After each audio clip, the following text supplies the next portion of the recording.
Hi friends, French fry செய்யறதுக்கு 2 உருளைக்கிழங்கு தோல் எல்லாம் எடுத்துட்டு இந்த மாதிரி நீட்ட வாக்கில் கட் பண்ணி எடுத்துக்கோங்க. கட் பண்ண உருளைக்கிழங்கு சுடு தண்ணியில போட்டு ஒரு கொதி வந்தோடனே வெளியே எடுத்துக்கலாம். உருளைக்கிழங்கு 1/4 பாகம் வெந்தோடனே எடுத்து நார்மல் வாட்டர்ல சேர்த்துக்கோங்க. தண்ணியை நல்லா ட்ரை பண்ணிட்டு ஒரு காட்டன் டவல் வச்சு தொடச்சி எடுத்துக்கோங்க.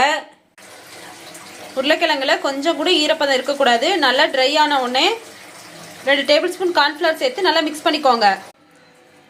கார்ன்ஃப்ளவர் எல்லா உருளைக்கிழங்கையும் நல்லா கோட் ஆகுற மாதிரி நல்லா மிக்ஸ் பண்ணிக்கோங்க. எண்ணெய் நல்லா சூடானதும் உருளைக்கிழங்கெல்லாம் எண்ணெயில சேர்த்துக்கோங்க.